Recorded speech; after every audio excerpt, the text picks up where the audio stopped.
What's going on? I'm David, this is Spencer, and welcome back to Aftermath.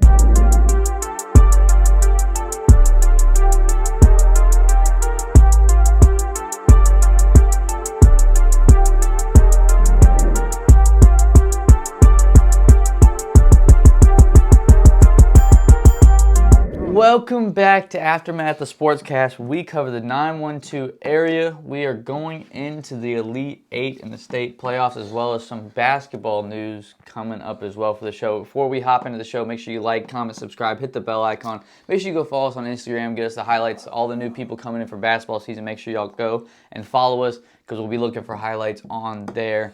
We're going into Elite Eight. We got 4 teams left. Out of these 4, we're guessing 2, maybe 3 make it to the state.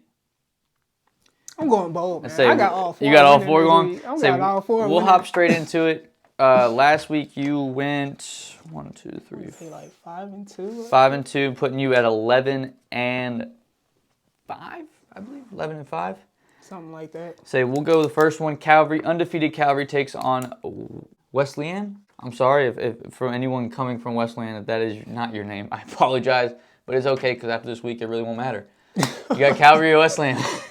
Yeah, I got Calvary with this one. Since we're not going to be at a game, we'll just go ahead and break down these games a little bit. I heard the Wesleyan, that's how you pronounce it, I heard the quarterback has over 3,000 passing yards. One of their receivers has like over 1,500 receiving yards. The other 2 have around like 600-700 receiving yards.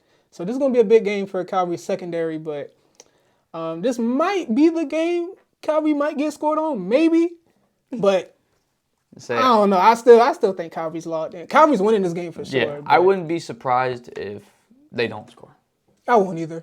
The only reason why I say maybe is just because I see they throw the ball a lot. So if the secondary might get tired, somebody might. One big bomb or something comes along. Calvary's winning this one. Next, going on to undefeated BC, the number 1 seed in the 4A, takes on the number 2 seed, North Bryan, that is also undefeated. What are your thoughts? Man, not going to lie. Kind of upset that we're going to miss this one. Mm-hmm. But, we got a big event this weekend, so I'm excited about that one. But this is going to be a really good game. Like you said, number 1 BC versus number 2 North Bryan.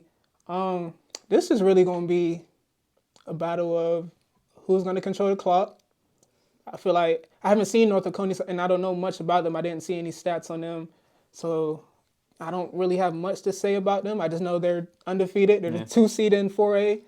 But BC just has to do what BC does. I feel like they're going to handle this one. It's going to be a close game, though, I feel like. I feel like BC is going to win probably by like 10 points, maybe 17, depending on how strong and they're able to control the clock and run the ball. Because I know North Bryan has a good defense. But if BC's able to handle business, I like them winning by at least like 10 points, maybe 17, depending on how things go.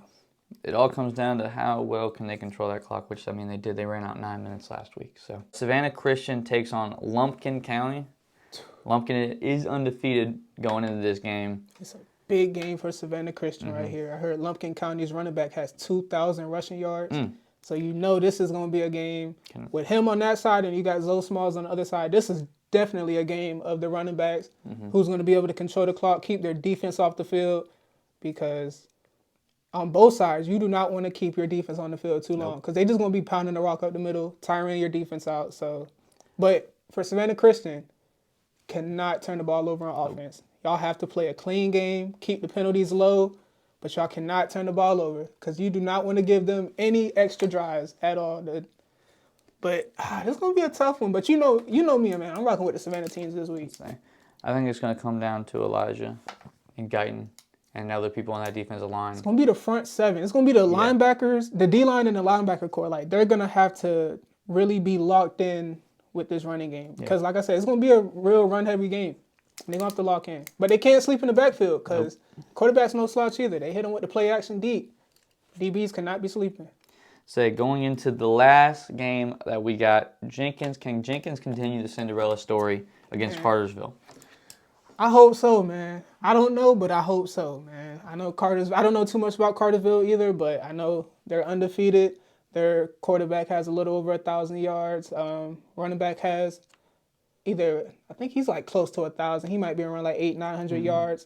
But Jenkins just has to keep doing what they've been doing the first 2 weeks. or the last 2 weeks. Play Play great defense. Offense, just go out there, sustain drives. Don't make mistakes, and they can just stick in the game.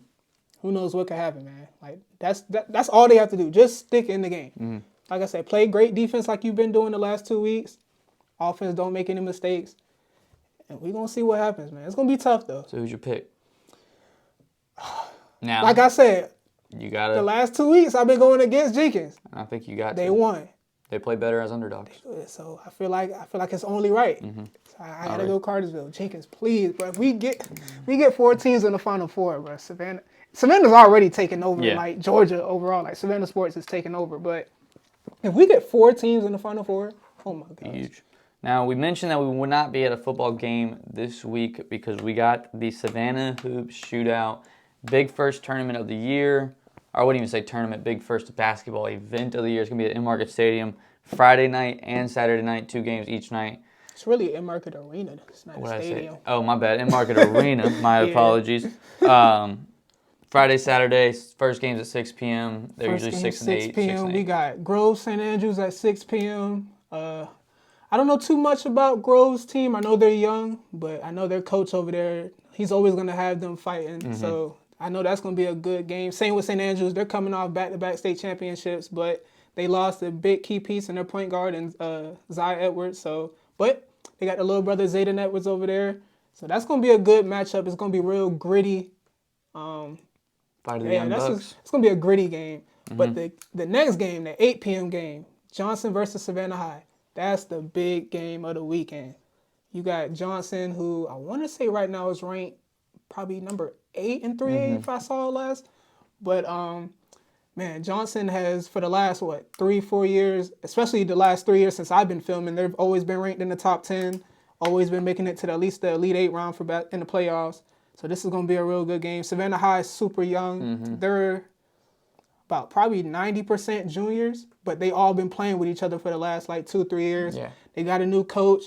So it's going to be pretty interesting to see how Johnson and Savannah High, how that game turns out. There's a lot of people. I put up a poll today, and it's split 50-50 on who they got. So that's going to be, like I said, the biggest game of the weekend. I'm excited to see that one. Going into the Saturday games, we got Calvary versus Savannah High on Saturday, 4 p.m. I don't know too much about Calvary. I saw a picture of them, and when I recognized some of their faces, but I didn't really recognize too much of them from last year's basketball team. So it's going to be interesting to see how they look, especially against Savannah High, just because I know Savannah High is real young, and they're really locked in with basketball. Like, that's their school sport, basketball. So I mean, Calvary does have the 2 transfers from last year, ain't it? They do, yeah. They're real super tall. I want to say they're like 6'10". Here? They might be like 7 foot if I'm not mistaken. But I feel like they're from. I think they're from Uganda. I was say not here. Yeah, they're not from here. Not here. But I think one of them starts and the other one's coming off the bench, maybe. But it's gonna be interesting to see him. I'm excited to see him. I want to see really how he plays. But that's gonna be a good game. What's that? 4 p.m. Yeah, that's the 4 p.m. game, and then wrapping the whole event up at 6 p.m. Johnson versus BC. Now BC has the student section. They normally bring a student section to most of their events, right? I mean, they bring their student section out for basketball, too. I remember I went to a game the first year I started filming. I have a clip of their student section. I'll probably put it in right here. They were deep. They were lit. They were loud, just like how they are during football season. So hopefully BC will get the win Friday night. And then hopefully the student section comes out Saturday night, packs out that In-Market Arena, and we have a good game. But kind of getting to the game a little bit, I don't know too much about BC's basketball team. I do know they made it to the Final Four last year, and that was the first time in their school history. And they have a guard, Caleb Jones, he's nice. Like, he's up there. He's really up there with Makai and Josh. So it's really going to be interesting to see that game. BC can really stamp themselves again right here. Like, if they can compete with Johnson or beat Johnson, then we'll know that last year's season wasn't a fluke. And I don't think it was a fluke, but there are some people that just be like, they think it's a fluke because it's never happened before. Can they do it again? But we're going to see. It should be a good one, though. So ultimately, it should be a fantastic weekend. Make sure y'all send us all the highlights from all the games that y'all are at. Make sure you send them to the Instagrams below. So make sure you like, comment, subscribe, hit the bell icon. This episode does drop on Thanksgiving, so make sure you'll have a wonderful turkey day. Enjoy the family, man. That's something that not everybody gets to do every year. Enjoy it. No day is promised. But make sure y'all like, comment, subscribe, hit the bell icon. and see y'all on Tuesday. Yep. Peace.